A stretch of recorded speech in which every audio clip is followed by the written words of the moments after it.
श्री शिवाय नमस्तुभ्यम दोस्तों, हर हर महादेव। आज के टाइम पर सभी माता पिता बहुत ही ज़्यादा परेशान रहते हैं अपने बच्चों को लेकर के, है ना।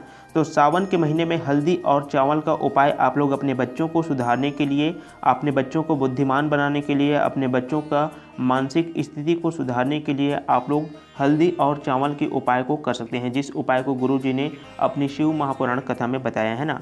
तो दोस्तों इस उपाय को आपको सावन के महीने में किसी भी सोमवार के दिन करना है ना।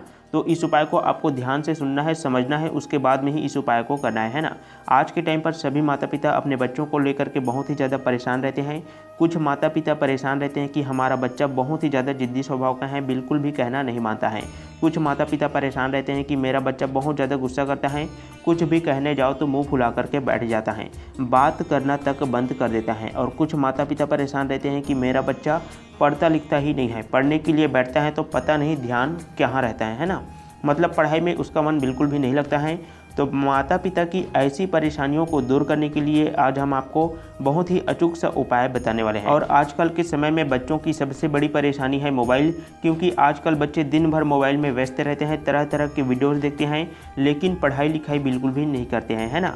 मोबाइल के कारण ही बच्चे का मन पढ़ाई में नहीं लगता है। अगर हमने जो भी समस्याएं आपको बताई हैं उनमें से कोई भी समस्या आपको हो रही है या आपके बच्चे को कुछ न कुछ परेशानी लगी ही रहती है, तो दोस्तों पूज्य गुरुदेव जी की कथा को सुन करके इस वीडियो में हमने बच्चों को सुधारने का बहुत ही प्यारा सा उपाय बताया है, जिस उपाय को करके आप लोग अपने बच्चे की मानसिक और शारीरिक तौर पर सुधार कर सकते हैं। और इसके लिए आपको पूज्य गुरुदेव जी का ही उपाय करना है। आप इस वीडियो को बहुत ही ध्यानपूर्वक सुनिएगा और जैसे ही आपको समझ में आ जाता है कि भाई उपाय को कैसे करना है, उसके बाद में ही आप लोग उपाय को शुरू कीजिएगा। क्योंकि जब आप उपाय को सही तरीके से समझ पाएंगे तभी आप लोग उपाय को सही तरीके से कर पाएंगे, है ना। और उसके बाद ही आपको उपाय का परिणाम सही तरीके से मिलेगा। तो दोस्तों इस वीडियो में हम आपको मात्र 2 उपाय के बारे में बताएंगे। तो सबसे पहले नंबर का जो उपाय होगा वह आपके बच्चे की गुस्सा को बहुत ही जल्दी से शांत करेगा। यदि आपका बच्चा बहुत ज़्यादा जिद्दी स्वभाव का है, बिल्कुल भी आपकी बात नहीं मानता है, तो इस पहले नंबर के उपाय को करने के बाद में आपके बच्चे का दिमाग जो है वो शांत स्वभाव का हो जाएगा, आपका बात भी मानने लगेगा। मतलब बात बात पर वहाँ गुस्सा हो जाता है वो बंद हो जाएगा। तो बात करते हैं दोस्तों इस पहले नंबर के उपाय को कौन कर सकते हैं, है ना। तो इस उपाय के लिए दोस्तों घर की जो माता पिता हैं वह अपने बच्चे के लिए इस उपाय को कर सकते हैं। माता पिता में से कोई एक माता या पिता को ही इस उपाय को करना है, दोनों को इस उपाय को करने की आवश्यकता नहीं है। अब दोस्तों हम बात करते हैं इस उपाय को आपको कौन से दिन में करना है। तो पूज्य गुरुदेव जी ने बताया है कि इस उपाय को आप लोग कोई भी महत्वपूर्ण तिथि में कर सकते हैं, जैसे कि भगवान शिव से जुड़े हुए, जैसे कि मासिक शिवरात्रि, अमावस्या, एकादशी, पूर्णिमा, इन महत्वपूर्ण तिथियों में इस उपाय को आप लोग करके लाभ प्राप्त कर सकते हैं। अब दोस्तों बात करते हैं इस उपाय को यदि आप किसी भी सोमवार या फिर मासिक शिवरात्रि में करते हैं तो कितने बजे से लेकर कितने बजे के बीच में करना है ना। तो दोस्तों इस उपाय को आप लोग जितनी जल्दी हो सके सुबह के समय कर सकते हैं। अगर सुबह के समय किसी कारणवश आप लेट हो जाते हो तो सुबह के समय 10, 11, 12 बजे तक भी उपाय को करते हो, तब भी आपको उपाय का परिणाम मिलता ही मिलता है ना। तो बात करते हैं दोस्तों इस उपाय को आपको कहाँ पर करना है ना। शिव जी के मंदिर में जाकर के करना है या फिर आपको इस उपाय को अपने घर पर ही करना है ना। तो दोस्तों इस महत्वपूर्ण उपाय को आपको अपने घर पर ही करना है और इस उपाय को आपको देवी माँ की मूर्ति या फोटो के पास में जाकर के करना है ना। आपको अपने घर पर ही जहाँ पर भी देवी माँ की फोटो है या फिर मूर्ति है वहीं पर आपको जाकर के इस उपाय को करना है। तो बात करते हैं दोस्तों इस उपाय के लिए आपको कौन कौन सी सामग्री की आवश्यकता पड़ने वाली है ना। तो सबसे पहले नंबर पर आपको पिसा हुआ हल्दी का पाउडर लेना है और चावल का दाना 108 लेना है ना। और चावल के 108 जो दाना रहेगा वो साबुत होना चाहिए, कहीं से भी टूटा हुआ नहीं होना चाहिए। चावल के 108 दाना को आपको हल्दी में मिला करके पीला कर देना है ना। अब दोस्तों अपनी सामग्री को लेकर के आपको अपने घर में ही देवी माता की फ़ोटो या मूर्ति के पास में चले जाना है। एक छोटा सा कटोरी या दीपक में आपको ओम श्रीम नमः इस मंत्र का स्मरण करके देवी माँ के सामने में उस चावल के दाने को समर्पित कर देना है ना। कटोरी में आप लोग समर्पित कर सकते हैं, लेकिन देवी माँ के मूर्ति के सामने में ही उसके चरणों के पास में समर्पित कर देना है। अब उस चावल के दाने को आपको देवी माँ के चरणों में समर्पित रहने देना है और अगले दिन सुबह आपको उस चावल के दाने को वापस से उठा लेना है और आपके घर के आसपास में जहाँ पर भी नीम का पेड़ है वहाँ पर चले जाना है और नीम के पेड़ के जड़ में उस चावल के दाने को फिर से आपको ओम महादेवी लक्ष्मी नमः इस मंत्र का स्मरण करके समर्पित कर देना है। दोस्तों इस उपाय को करने के बाद में आपके बच्चे के स्वभाव में परिवर्तन होगा। बच्चा दिन रात पढ़ने लग जाएगा। अगर पढ़ाई में मन नहीं लगता है तो भगवान भोलेनाथ जी की कृपा उस पर होने लग जाएगा। माता लक्ष्मी जी की कृपा होगी, जिससे कि उसके जीवन में बदलाव जरूर होगा। और दोस्तों इस उपाय को करने के बाद में अपने बच्चों को सुधारने के लिए आपको जीवन में कभी भी पीछे मुड़कर देखने की आवश्यकता नहीं पड़ती है ना।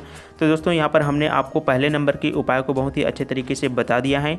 अब दोस्तों बात करते हैं दूसरे नंबर के उपाय के बारे में। और इस उपाय के लिए आपको 7 चने की दाल लेना है, एक बेलपत्र लेना है। बेलपत्र में कहीं पर भी छेद नहीं होना चाहिए, एकदम प्यारा सा और कोमल सा बेलपत्र का पूरा भाग होना चाहिए। ऐसे ही एक बेलपत्र लेना है, 1 लोटा जल लेना है और उसमें थोड़ा सा गंगा जल मिला देना है ना। बस दोस्तों इन तीनों सामग्री की आपको आवश्यकता पड़ने वाली है। दोस्तों इस उपाय को आप लोग रोग मुक्ति के लिए कर सकते हैं। आपके परिवार में जिस किसी भी को बहुत ज़्यादा तकलीफ रहती है, उसको रोग बीमारी बहुत ज़्यादा होता ही रहता है, या आपके बच्चे का तबीयत बहुत ही ज़्यादा ख़राब रहता है, तो ऐसी स्थिति में आप लोग इस उपाय को कर सकते हैं ना। अब दोस्तों इस उपाय को आपको कहाँ पर करना है, तो इस उपाय को आपको भोलेनाथ जी के मंदिर में जाकर के ही करना होगा, क्योंकि दोस्तों मंदिर की जो ऊर्जा होती है वो घर की ऊर्जा से बहुत ज़्यादा होती है ना।